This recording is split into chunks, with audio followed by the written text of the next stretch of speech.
Hi everyone. நேற்று Nifty பார்த்தீங்கன்னா ஒரு 200 பாயிண்ட்ஸ் வந்து பாசிட்டிவில் மார்க்கெட் முடிஞ்சிருக்கு. நேற்று நம்ம என்ன சொல்லியிருந்தோம் அப்படின்னு பார்த்தீங்கன்னா, ஸோ நிஃப்டி ப்ரீவியஸ் டே க்ளோஸுக்கு மேலேயும் ஓகேங்களா 23,581க்கு மேலேயும் 600க்கு மேலேயும் மார்க்கெட் இருந்துச்சு அப்படின்னா மார்க்கெட் வந்து ஃபர்ஸ்ட் லெவலாக ஒரு 23,700 அந்த ரேஞ்சுக்கு போகும். அதையும் பிரேக் அவுட் கொடுக்கும்போது மார்க்கெட் வந்து 23,800 ரீச் பண்ணோம், 800 to 850 ரீச் பண்ணோம் அப்படின்னு சொல்லியிருந்தோம். அதுக்கு இந்த இடத்துல ஒரு கேப் இருந்துச்சு அப்படின்றதையும் நம்ம சொல்லியிருந்தோம். ஓகேங்களா, இந்த இடத்துல ஒரு ஆர்டர் பிளாக் இருக்குது, பட் இந்த கேப்பை ஃபில் பண்ணிவிட்டு மார்க்கெட் போகணும் இந்த இடம் அப்படின்னு சொல்லியிருந்தோம். இந்த இடம் கோடு போடுறதுக்கு ரீசன் பார்த்தீங்கன்னா இங்கே இருக்கிற கேப்,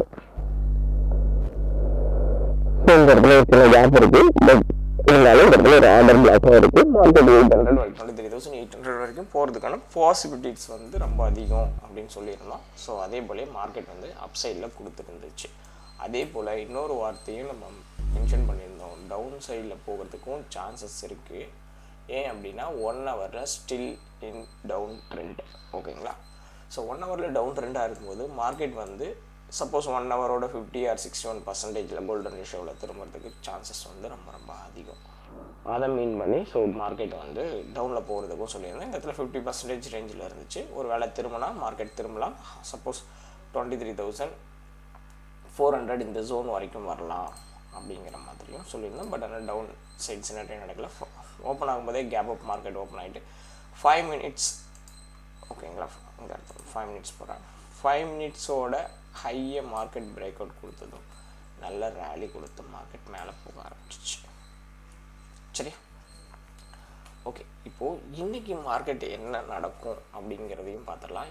மார்க்கெட் வந்து கேப் டவுன் பெருசாக இருக்குமா அப்படிங்கிறதையும் பார்க்க போகிறோம். என்ன ரீசன் பார்த்தீங்கன்னா, ஃபஸ்ட்டு எல்லாத்தையும் கிளியர் பண்ணிடுவோம். ஸோ நம்ம சொல்கிற டெக்னிக்கல் ப்ராப்பராக நடந்துகிட்ருக்கு அப்படிங்கிறதுக்கு இதெல்லாம் எக்ஸாம்பிள்ஸ் தானே தவிர, ஸோ அதுக்காக தான் வீடியோஸ் நம்ம கொடுத்துட்ருக்கோம். பட் இது வந்து full and full education purpose. Okay, இப்போது இன்றைக்கி கிஃப்ட் நிஃப்டி பார்த்தீங்க அப்படின்னா மார்க்கெட் நேற்று ஈவினிங்கே விழ ஆரம்பிச்சிச்சு. ஓகேங்களா, இப்போது நேற்று 330 க்ளோஸ்லேருந்து இப்போ வரைக்கும் பார்த்தோன்னா ஒரு மோர் தென் 400 பாயிண்ட்ஸ் வந்து டவுனில் இருக்குது. ஸோ இந்த மார்னிங்கில் ஒரு 600 பாயிண்ட்ஸ் பக்கம் மார்க்கெட் இருந்துச்சு. ஒரு 200 பாயிண்ட்ஸ் பக்கம் ரெக்கவரி ஆகிட்டுருக்கு. ஓகே, இப்போது இது நிஃப்டியில் நடக்கிறதுக்கு பாசிபிளா அப்படின்னா, ஸோ நடக்கிறதுக்கான வாய்ப்புகள் வந்து அதிகம். என்னென்ன ரீசன் அப்படின்னா ஒரு 3 ரீசன். அது போக டெக்னிக்கலாகவும் நம்ம பார்த்துறோம். ஸோ நியூஸ் பெருசாக பார்க்க மாட்டோம். ஸோ இமீடியட்டாக மார்க்கெட் பெரிய லெவலில் கேப் அப்போ கேப் டவுனோ ஆகுதுன்னா, ஸோ டைரக்ஷன் வந்து டவுன் ட்ரெண்டில் இருக்கிறது அப் ட்ரெண்டில் இருக்கிறத மீறி மார்க்கெட் இந்த அளவுக்கு போகுது. நியூஸ் சின்ன சின்ன ரீசனாக இருக்கும். ஓகேங்களா, ஸோ ஏன்னா நியூஸ் வந்து போகிற டைரக்ஷன்ஸை வந்து நம்ம வேகப்படுத்தும் அப்படிங்கிறது தான் நம்மளோட கான்செப்ட்ஸு. ஸோ அப்படின்னு பார்க்கும்போது ஒரு 3 நியூஸஸ் இருக்குது. என்ன நியூஸ் அப்படின்னா, ஸோ யூஎஸோட இன்ஃப்ளேஷன் டேட்டா கொடுத்துருக்காங்க. ஸோ அது அந்த அளவுக்கு பெரிய லெவலில் இல்லை, அது ஒன்று நெகட்டிவ். இன்னொன்று பார்த்திங்க அப்படின்னா, கத்தாருக்கும் ஈரானுக்கும் வந்து கான்ஃப்ளிக்ட்ஸு வந்து ஸ்டார்ட் ஆகிருக்கு. அது என்ன ரீசன் நான் ஃபுல் அண்ட் ஃபுல் டீட்டெயில் பார்க்கல, பட் இது ஒரு கான்ஃப்ளிக்ட்டு. ஸோ இதனால் வந்து குரூட் ஆயிலோட ப்ரைஸ் வந்து ரொம்பவே இன்க்ரீஸ் ஆகிடுச்சு. ஸோ இது ஒரு செகண்ட் ரீசன். இது எல்லாமே குளோபல் டென்ஷன்ஸ் வச்சுக்கோங்க. இப்போது இந்தியாவில் இன்னொரு மிகப்பெரிய நியூஸஸ் இருக்குது. என்ன அப்படின்னா, HDFC ADR வந்து கிராஷ் ஆகிருக்கு. ஏன் அப்படின்னா HDFCயோட சேர்மன் வந்து ரிசைன் பண்ணிட்டாப்ல. ஸோ ஏன் அப்படின்னா என்னோடய வியூவோட HDFCயோடது வந்து ஒத்து போகலை இவங்களோடது, அதனால் அவரும் ஒரு டெம்பரரியாக தான் இருந்தாப்புல. பட் ஏன்னா நான் ரிசைன் பண்ணுறேன் அப்படின்றாப்புல. பட் அப்படிங்கும்போது ஸோ HDFC பேங்க் வந்து இந்தியாவை பொறுத்த வரைக்கும் ரொம்ப பெரிய பேங்கிங் செக்டர். ஓகேங்களா, அப்படின்னு இருக்கும்போது அந்த மாதிரி சேர்பர்சன் வந்து ரிசைன் பண்ணுறாப்புல. இந்த மாதிரி ரீசன் அப்படின்னா ஸோ சம்திங் ஹேப்பனிங் இந்த HDFC பேங்க் இல்லையா. ஸோ அந்த ரீசன்னால் மார்க்கெட் வந்து டவுனில் ADR வந்து ஒரு 7.5% வரைக்கும் கிராஷ் ஆகிருக்கு. அதனாலையும் மார்க்கெட் வந்து டவுனில் போகிறதுக்கு பாசிபிலிட்டிஸ் இருக்குது.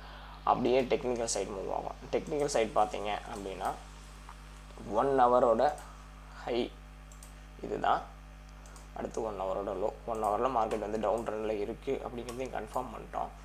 ஸோ இந்த ஹை டு லோ பிஃபோர் மட்டும் வச்சு நம்ம ட்ராப் பண்ணுவோம். எந்த பர்சன்டேஜில் இருக்குதுன்னு பாருங்கள். ஆல்மோஸ்ட் 61%. ஓகேவா, அப்போ 61% இருக்குது அப்படின்னா ஸோ இங்கேருந்து மார்க்கெட் ரிவர்ஸ் ஆகிறாங்க அப்படின்னா மார்க்கெட் இதில் ஐ டு லோ இப்படியும் நீங்கள் போட்டு பார்க்கலாம். ஆல்மோஸ்ட் பார்த்தீங்கன்னா 22 ஓகேங்களா. ஆல்ரெடியே நம்ம ஒரு வியூ கொடுத்துருந்தோம். மார்க்கெட் இந்த இடத்துல இருக்கும்போது மார்க்கெட் டவுன் ஆனால் மேக்ஸிமம் லெவல் எங்கே போகலாத்துக்கு சான்சஸ் இருக்குது அப்படின்னா ஒரு 22,800 இந்த ஜோனை கொடுத்துருந்தோம். ஓகேவா, அந்த ஜோன் வரைக்கும் மார்க்கெட் திரும்பி போகிறதுக்கு பாசிபிலிட்டிஸ் இருக்குது. ஓகேவா, அப்படி இல்லைன்னா மார்க்கெட் இந்த டிமாண்ட் இந்த ஆர்டர் பிளாக்ல மார்க்கெட் திரும்பலாம். சரி, ஏன்னா 5 மினிட்ஸோட ட்ரெண்ட் வந்து அப் ட்ரெண்ட் ஆகிருக்கு. ஆக்சுவலாக வந்து லோவர் டைம் ஃப்ரேம் வந்து ஹையர் டைம் ஃப்ரேம் வந்து இன்வாலிடேட் பண்ணுறதுக்கான பாசிபிலிட்டிஸும் இருக்குது. அதனால் மார்க்கெட் வந்து இந்த இடத்துல திரும்புறதுக்கான பாசிபிளும் இருக்குது. அது போக இன்னொரு வியூ இந்த இடம் லாங் பாடி கேண்டிலில் 50% திரும்புறதுக்கான பாசிபிலிட்டிஸும் இருக்குது அப்படின்னு சொல்லிடலாம்.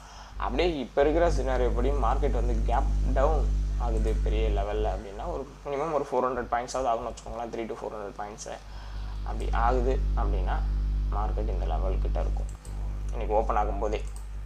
ஓகேங்களா, இந்த இடத்த நம்ம 2 நாளைக்கு முன்னாடியே சொல்லிட்டோம். இது வந்து எப்பயுமே ஒரு லாங் பாடி கேண்டில் போகுது அப்படின்னாலே அது வந்து இம்பேலன்ஸ்டாக தான் இருக்கும் அப்படிங்கிறத நம்ம சொல்லியிருந்தோம். இந்த இடத்துக்கு மார்க்கெட் வரணும்னு சொல்லியிருந்தோம். ஆனால் மார்க்கெட் வந்து இந்த இடத்துக்கு வராமல் ஸோ அங்கே சின்ன சின்ன லிக்விடிட்டியை மட்டும் எடுத்துகிட்டு அப்படியே ஹையர் ஐ ஃபார்ம் பண்ணி மார்க்கெட் போயிட்டே இருந்தான். இந்த இடத்துல வந்து இங்கே இருக்கிற சின்ன ஆர்டர் பிளாக்ல இருந்து மார்க்கெட் எடுத்துகிட்டு திரும்ப மேலே போயிட்டான். திரும்ப இங்கே ஆர்டர் பிளாக் ஆனது இங்கே இருக்கிற லிக்விடிட்டி எடுத்துகிட்டு அடுத்தடுத்து மார்க்கெட் வந்து சின்ன சின்ன ஸ்ட்ரக்சர்ஸ் வந்து 5 மினிட்ஸில் கொடுத்துட்டு மேலே போக ஆரம்பிச்சிட்டான். ஒரு 800 to 900 பாயிண்ட்ஸ் ஒரு 3 டே ட்ரேடிங் செஷனில் மேலே வந்தது. ஸோ அப்படியே மார்க்கெட் வந்து கீழே வர்றதுக்கான பாசிபிலிட்டிஸ் இன்றைக்கி இருக்குது. பட் இங்கேருந்து ரெக்கவர் ஆகுமா ஆகாதா அப்படிங்கிறத based on scenario so based ஆன ஸ்ட்ரக்சர்ஸ் தான் வந்து லைவ் மார்க்கெட்டில் டிசைட் பண்ணோம். ஸோ இன்னையோட மார்க்கெட் பொறுத்த வரைக்கும் பெரிய கேப் டவுன் ஆகிறதுக்கான பாசிபிலிட்டிஸ் ரொம்ப ரொம்ப அதிகம். கண்டிப்பாக முக்கியமாக பேங்க் நிஃப்டி ட்ரேட் பண்ணுறவங்களாம் பார்த்து கேர்ஃபுல்லாக பண்ணுங்கள். ஸோ பெரிய லெவலில் இந்த மாதிரி மூமெண்ட்ஸ் நடக்குது அப்படின்னா அன்றைய டேவை வந்து மார்க்கெட்டில் வந்து ட்ரேடிங்கை அவாய்ட் பண்ணுங்கள். ஏன் அப்படின்னா மார்க்கெட் இவ்வளோ தூரம் ஒரு ஆல்மோஸ்ட் பார்த்திங்கன்னா ஒரு 500 பாயிண்ட் கிட்டே விழுது அப்படின்னா ஒரு 2%. இப்போ 2% பக்கம் மார்க்கெட் விழுதுன்னா இந்த இடத்துல இந்த மார்க்கெட் அப் சைட்லேயோ டவுன் சைட்லேயோ போகிறதுக்கான பாசிபிலிட்டிஸ் வந்து ரொம்ப ரொம்ப கம்மியாக திரும்பவும் ரெக்கவர் ஆகிறதுக்கான பாசிபிலிட்டிஸ் வந்து வெரி வெரி லெஸ். ஓகேங்களா, ஒரு 2% ஒரு மார்க்கெட் விழுது அப்படின்னா அந்த இடத்துல வந்து டிசிஷன்ஸ் எடுக்கிறவங்க வந்து யோசிப்பாங்க என்ன அடுத்து என்ன நடக்கும் அப்படிங்கிறத. ஃபஸ்ட்டு நிறைய பேர் ட்ரேடிங்கையோ இல்லை இன்வெஸ்ட்மெண்ட்டையோ விட்டு கொஞ்சம் விலகி இருப்பாங்க. நியூ இன்வெஸ்ட்மெண்ட் வர்றது ஆல்ரெடி இருக்கிறத ஹோல்ட் பண்ணாலும் நியூவாக உள்ளே வர்றதுக்கான பாசிபிள் வந்து ரொம்ப ரொம்ப கம்மியாகிடும். ஸோ அப்படின்னு இருக்கும்போது வெயிட் பண்ணி பாருங்கள். இந்த மாதிரி பெரிய கேப் அப்போ கேப் டவுனும் நடந்தால் அன்றைய மார்க்கெட்டை விட்டுட்டு வெயிட் பண்ணி பாருங்கள் traders. So this is my suggestion. So அதுக்கப்புறம் உங்களோட விருப்பம், உங்களோட ஃபினான்ஷியல் அட்வைஸரை கேட்டுட்டு உங்களுக்கு ஏற்ற மாதிரி டிசிஷன்ஸ் வந்து மேக் பண்ணிக்கோங்க. இதுதான் இன்னைய நிஃப்டியோட லெவல்ஸ். Thank you everyone.